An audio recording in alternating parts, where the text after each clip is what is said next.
मेरे लिए बहुत शर्म की बात है कि एक मिलेच्छ मेरे हिंदुत्व पे सवाल उठा रहा है। मैं मलेच्छ हूं, मेरे मैं मलेच्छ हूं। हाय फ्रेंड्स, आज की धमाकेदार वीडियो में सपा प्रवक्ता राजकुमार भाटी ने बीजेपी प्रवक्ता शहजाद पूनावाला की बैंड बजा दी। शहजाद पूनावाला बिना पानी के मछली की तरह छटपटाने लगा, जिसे देखकर गोदी एंकर अमीश देवगन उनका पक्ष लेने लगे, लेकिन भाटी जी ने उसे भी पीट दिया। तो दोस्तों, ज्यादा बकवास न करते हुए शुरू करते हैं आज की ताजा डिबेट। चलिए शुरू करते हैं। बातें सुनने नहीं आऊं मैं किसी की। मेरे लिए बहुत शर्म की बात है कि एक मिलेच्छ मेरे हिंदुत्व पे सवाल उठा रहा है। मैं मलेच्छ हूं, मेरे मैं मलेच्छ हूं। योगी जी कहते हैं, योगी जी कहते हैं, आप क्या योगी जी कमेंट कहते हैं, योगी जी कहते हैं, मैं मलेच्छ हूं। मनीष शब्द को वापस लेते हैं। आप बोलिए। मैं मिलेच्छ शब्द की घोर निंदा करता हूं, लेकिन योगी जी कहते हैं, मैं क्या करूं? भाई, इसमें गुस्सा होने की जरूरत नहीं है। एक हरिद्वार में धर्म सभा हुई थी, धर्म संसद, एक दिल्ली में धर्म संसद हुई थी। तमाम धर्म गुरुओं ने मुसलमानों को मलेच्छ कहा। योगी जी इसमें गुस्सा होने की जरूरत नहीं, ऑन रिकॉर्ड है, ऑन रिकॉर्ड है। मजा नहीं आ रहा। अब देखिए, मैंने कहा था कि ये धमकी देते हैं या अपमानित करते हैं। इन्होंने अभी धमकी दी बुलडोजर की।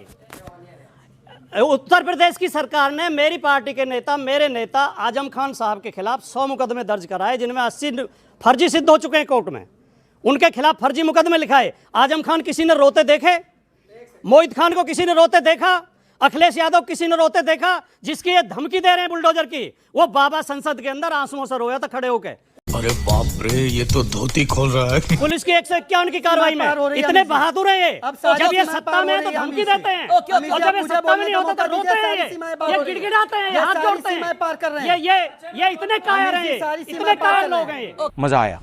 अगर राजकुमार भाटी के लिए मैं मलेच्छ हूं तो मुझे गर्व है। सुनिए मेरी बात, मुझे गर्व है ये मलेच्छ होने का, क्योंकि तो मैं आपकी नजरों में मलेच्छ, मतलब मैं भारतीयों की नजरों में चांद तारा हूं। इसलिए मुझे बहुत गर्व है। सोमनाथ भारती जी से सवाल है कि आपने कहा था कि क्या संविधान में लिखा है कि 80% या 20% जो भी आपने बातें कही कि हम कटेंगे तो बटेंगे, आपको नहीं लगता कि संविधान जब जिन्होंने लिखा होगा, जिस कंटेम्प्रेरी टाइम पे लिखा होगा, इसके उद्देश्य जो हैं, जो आज भी इसके जो उद्देश्य क्या थे कि सबको शिक्षा मिले, हमारा देश विकास करे, उसमें आर्टिकल अनुच्छेद जिससे देश हमारा संचालित हो। अब रोज कंटेम्प्रेरी इवेंट हम संविधान में लिखें और इसी पे बहस करें, क्या सही है?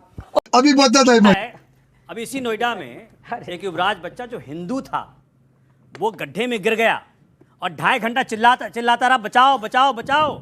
ये योगी सरकार क्या किया? उसने बचा लिया उसको, मर गया वो बेचारा।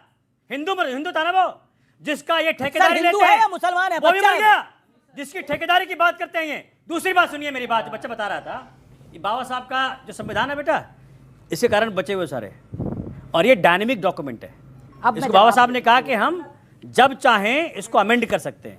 There is a provision call to amend the constitution, and the government does it. Number 2, एक सेकंड, नंबर 2 जी क्विकली। ऐसे देखिए, कारण क्या है कि जो बातें कर रहे थे, इनको आनंद जी को ना 20,000 करोड़ का सेंट्रल विस्टा प्रोजेक्ट दिखता नहीं मोदी जी का।